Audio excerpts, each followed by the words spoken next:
Olá, boa tarde. Um alívio para quem está endividado. A partir de agora, as administradoras de cartão de crédito terão um limite para a cobrança de juros nas contas parceladas ou no rotativo. Eu sou o Guilherme Menezes e no Jornal da Justiça de hoje nós vamos falar das novas regras para o cartão de crédito e como isso pode beneficiar o consumidor. E você vai acompanhar também. O Partido Liberal questiona no STF medida provisória que reonera a folha de pagamento de salários de 17 setores da economia.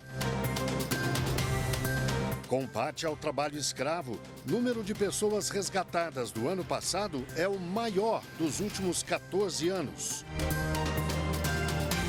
E ainda, Tribunal Superior do Trabalho mantém demissão por justa causa de funcionária que se recusou a tomar a vacina contra a Covid-19.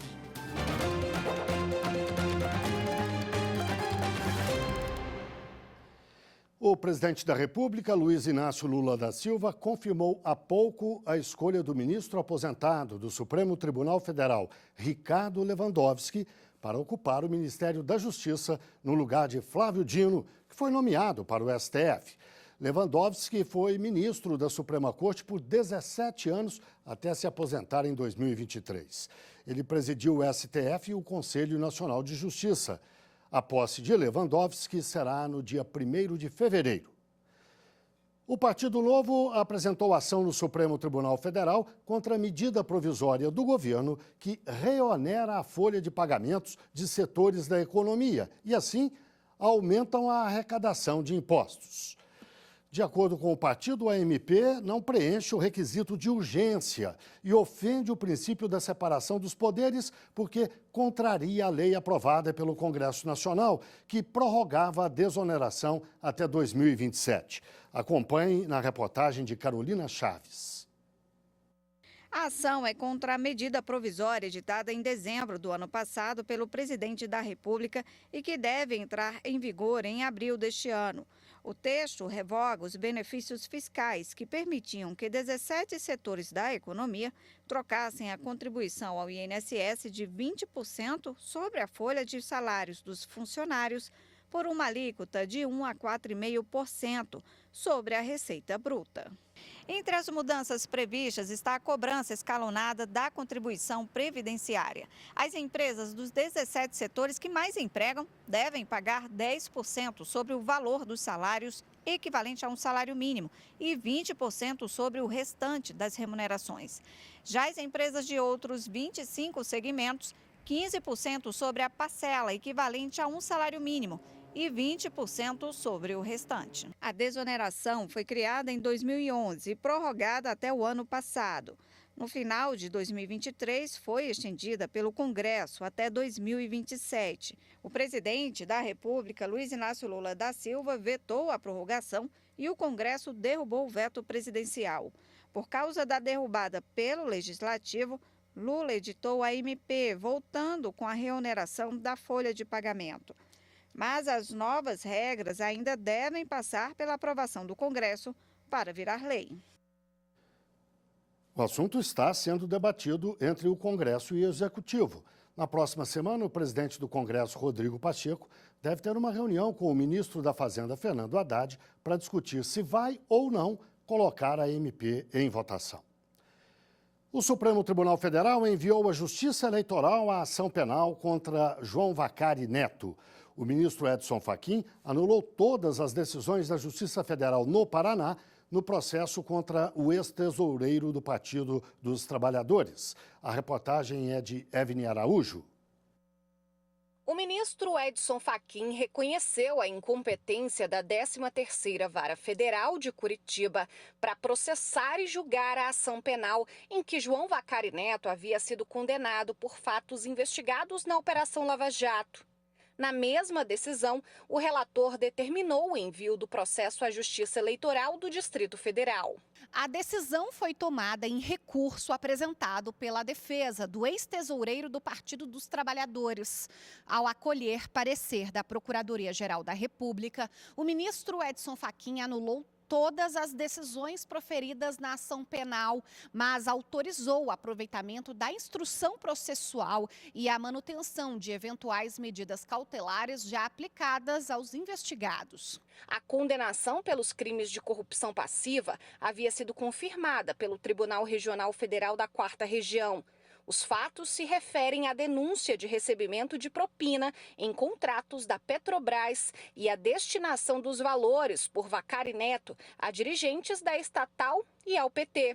O ministro verificou que o TRF4, ao manter a condenação, frisou que os crimes resultaram em ofensa ao processo eleitoral e, como apontou a PGR, há indícios de que foram arrecadados valores para pagar dívidas de campanha do PT em 2010. Por isso, Fachin aplicou jurisprudência do STF e reconheceu a competência da Justiça Eleitoral para processar e julgar o caso. As inscrições para o primeiro prêmio de jornalismo do Judiciário foram prorrogadas até o dia 19 de janeiro. Jornalistas podem inscrever trabalhos publicados entre 8 de janeiro de 2023 e 8 de janeiro deste ano, 2024. A inscrição é gratuita. Com o tema 35 anos da Constituição Cidadã, a premiação é uma iniciativa conjunta das Cortes Superiores do país. Tem o objetivo de reconhecer reportagens que destacam o papel do Judiciário na promoção da cidadania e na proteção do Estado Democrático de Direito.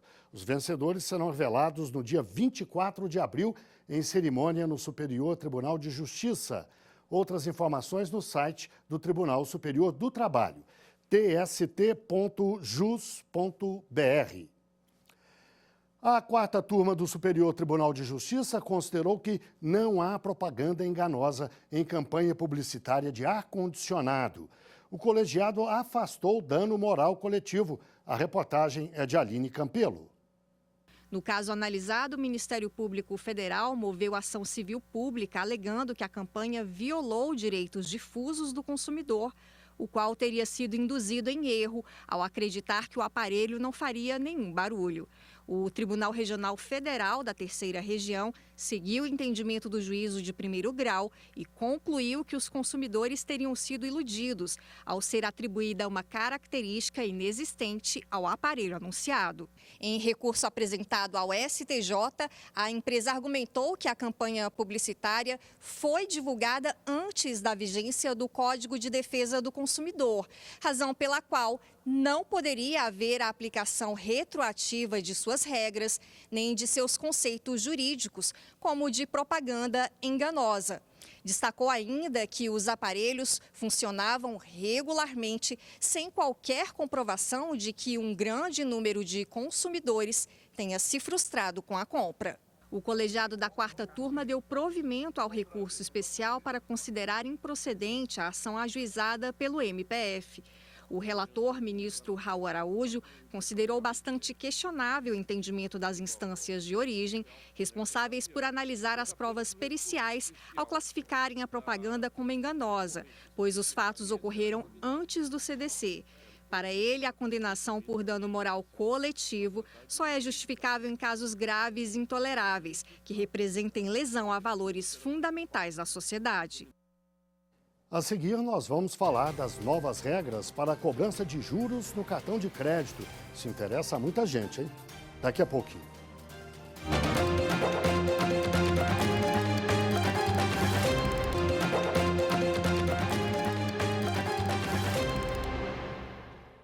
As novas regras para a cobrança de dívidas do cartão de crédito começaram a valer neste mês. De acordo com o texto, os juros cobrados não podem ultrapassar o valor original dos valores devidos. Acompanhe na reportagem de Carolina Chaves.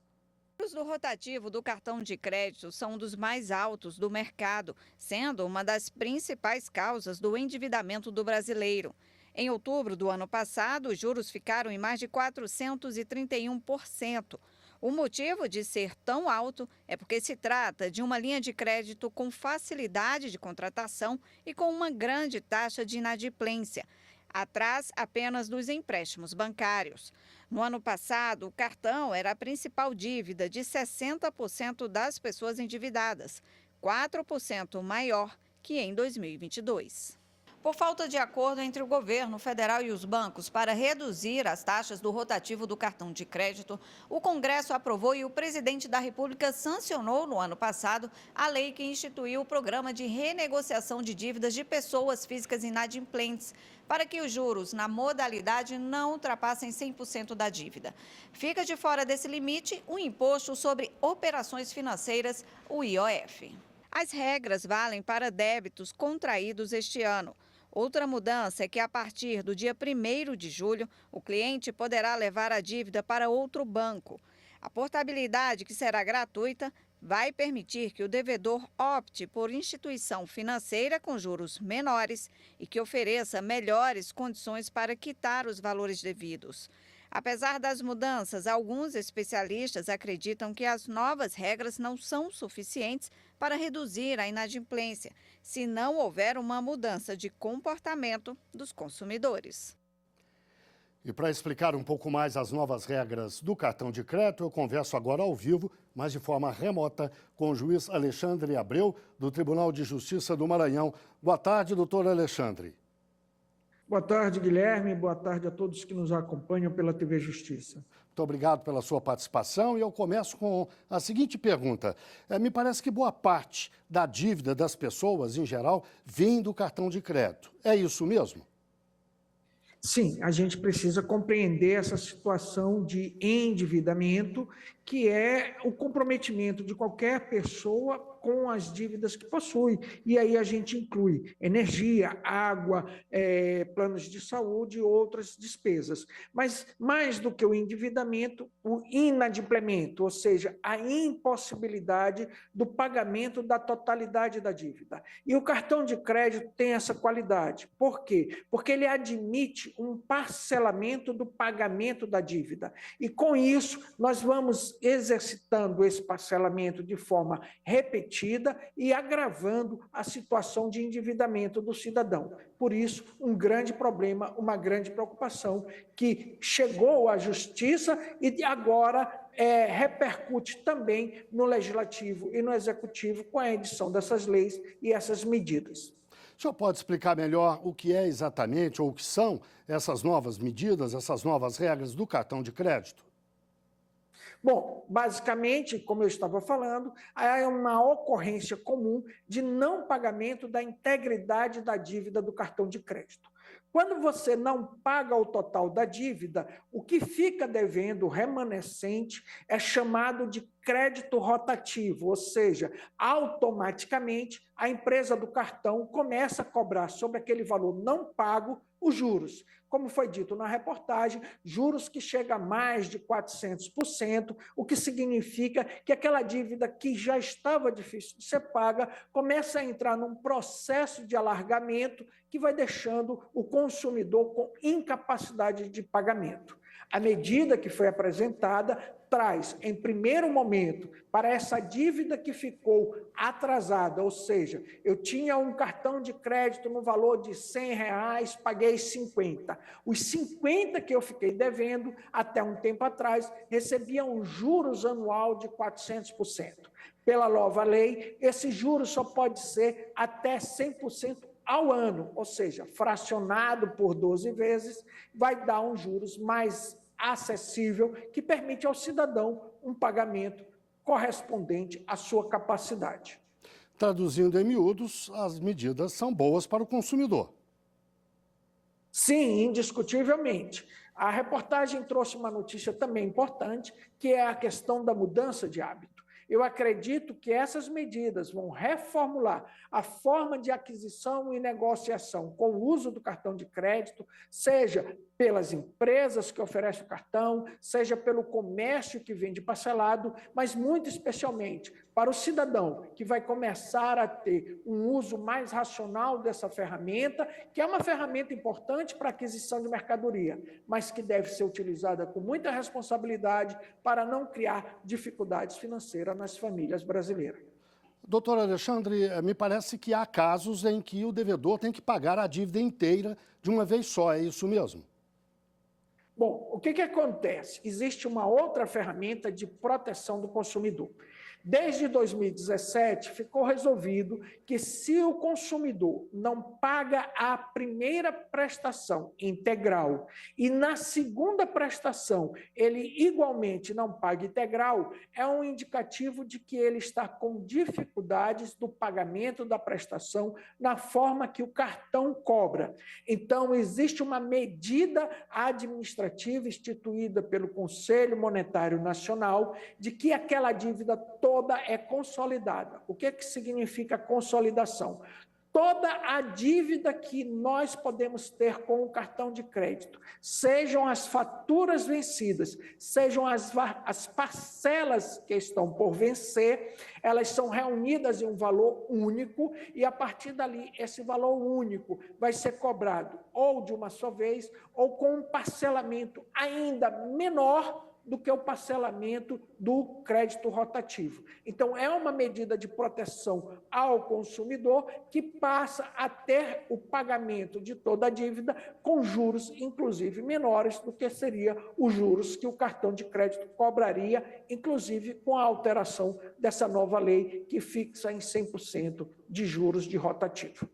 Doutor Alexandre Abreu, juiz do Tribunal de Justiça do Maranhão, muitíssimo obrigado pela sua entrevista. Eu que agradeço a oportunidade. Boa tarde. No próximo bloco, o número de trabalhadores resgatados em condições análogas à escravidão é o maior dos últimos 14 anos. A gente volta em instantes.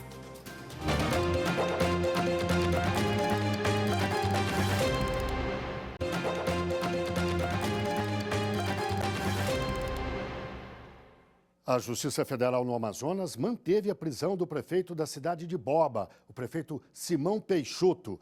Ele foi alvo da operação Voz do Poder da Polícia Federal, que investiga desvio de dinheiro destinado à compra de merenda escolar em 2020, durante a pandemia de Covid-19. Simão Peixoto foi preso por tentar manipular testemunhas para atrapalhar as investigações. Também no Amazonas, a Justiça Federal determinou a prisão de um líder indígena da aldeia de Maratuba, em Altazes. Ele é suspeito de abusar sexualmente de pelo menos 4 mulheres. Uma delas é a própria neta. Segundo investigações, o líder indígena se apropriava de benefícios sociais destinados às vítimas e ainda exigia favores sexuais para liberar o dinheiro. O Ministério do Trabalho e Emprego resgatou mais de 3.000 pessoas submetidas às condições análogas à escravidão em 2023. O número de resgates é o maior dos últimos 14 anos. No ano passado, 3.190 pessoas foram resgatadas em quase 600 estabelecimentos urbanos e rurais fiscalizados pelo Ministério do Trabalho e Emprego. Entre os estados, Goiás lidera com 739 casos, seguido por Minas Gerais com 651, São Paulo com 392, Rio Grande do Sul com 334 e Piauí com 158 casos. A exploração de mão de obra no campo lidera o número de resgates. A atividade com mais trabalhadores libertados foi o cultivo de café, seguida pelo plantio de cana-de-açúcar. O total de pessoas resgatadas é o maior desde 2019. O pagamento de verbas salariais e rescisórias também é o maior de toda a série histórica. Em 2023, chegou a 12.877.000 reais em direitos trabalhistas devidos. Segundo o Código Penal, caracterizam o trabalho análogo ao de escravo, condições degradantes, jornada exaustiva, trabalho forçado e servidão por dívida, quando o empregador faz o trabalhador contrair ilegalmente um débito e usar isso para prendê-lo ao serviço. Essas irregularidades podem ser cometidas juntas ou isoladamente.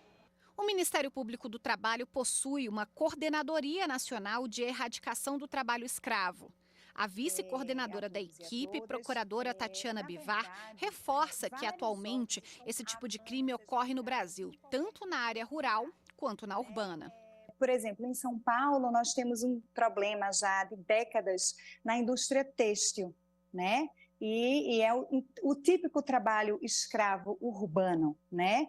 Em que as grandes marcas elas terceirizam serviços de costura e de corte para pequenas oficinas né? Na verdade, para terceirizados, esses terceirizados subcontratam, né, trabalhadores para realizar a corte e costura sem qualquer responsabilidade, sem qualquer dever de fiscalização, né, são as formas flexíveis ali de contratação de trabalho, de forma que aquele trabalhador ali na ponta, ele trabalha em condições totalmente inadequadas, né, e indignas. A pena para quem submete um trabalhador à condição análoga à escravidão é de 2 a 8 anos de prisão e pagamento de multa pela violência causada. O empregador também deve pagar todas as verbas salariais e rescisórias devidas à vítima. A procuradora Tatiana Bivar incentiva a população a denunciar. De fato, a sociedade é nossa maior parceira em relação à identificação de situações de subjugação humana, né? Então, geralmente, esses fatos eles podem chegar através do portal do Ministério Público do Trabalho, eles chegam através também do Disque Denúncia, Disque 100, né, que é do Ministério de Direitos Humanos, né? E, para tanto, basta apenas relatar fatos. É muito importante, né, que o denunciante ele relate fatos. A vacinação contra a Covid-19 começou no Brasil em janeiro de 2021. Na época, a obrigatoriedade da imunização foi questionada e o Supremo Tribunal Federal decidiu que a vacinação compulsória é constitucional. Ou seja, autoridades poderiam impor sanções a quem recusasse a imunização. Em julgamento feito pela terceira turma, o Tribunal Superior do Trabalho manteve a demissão por justa causa de uma porteira que se recusou a tomar a vacina. O tribunal seguiu o entendimento de que a decisão individual não pode se sobrepor à saúde coletiva. Quem conta essa história é o repórter Pablo Lemos. A empregada trabalhava para um condomínio em Aracaju, Sergipe. De acordo com o processo, ela chegou a ser advertida com suspensão, mas mesmo assim decidiu não tomar o imunizante contra a Covid-19. Como não apresentou fundamentos para a recusa, o condomínio a demitiu em 2021. De acordo com o síndico, a situação ficou insustentável porque todas as pessoas que trabalhavam no local apresentaram ao menos a primeira dose da vacina. Em defesa, a porteira disse que não havia lei que a obrigasse a fazer isso. Entre outros motivos, alegou que tinha arritmia cardíaca, com risco de reações adversas e que o comprovante de vacinação não era exigido nem de moradores, nem de visitantes do condomínio.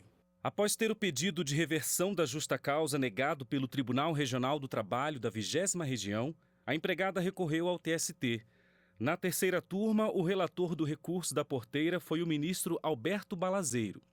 Ele observou que a vacinação compulsória foi prevista em lei em 2020, priorizando o interesse da coletividade, medida que foi julgada constitucional pelo Supremo Tribunal Federal. Não há óbice para concluir que a recusa injustificada à vacina à adesão de imunização coletiva represente falta grave, uma vez que a Constituição Federal estipula como dever do empregador assegurar a todos os seus empregados um meio ambiente de trabalho seguro, enquanto o meio ambiente de trabalho ecologicamente equilibrado é direito da coletividade, de maneira que nenhum interesse de classe ou particular prevaleça sobre o interesse público. Nesse sentido, segundo o relator, a recusa injustificada da porteira a aderir à imunização coletiva caracteriza a quebra da confiança necessária para a continuação do vínculo de emprego. Lembrando que a função exercida pela reclamante é uma função de atendimento externo, de contato com pessoas, tanto porque existia um quadro fático aqui delineado que nós não podemos avançar. O ministro avaliou ainda que a exigência do condomínio é legítima e amparada em preceitos fundamentais. Por fim, acrescentou que o direito à vida, à saúde e à proteção social são inegociáveis. Por unanimidade, a terceira turma rejeitou o recurso da porteira. Não é mais possível recorrer. Vacine-se sempre. O Jornal da Justiça de hoje termina aqui. Para você, uma boa tarde e até amanhã, pontualmente ao 12:30. Até lá.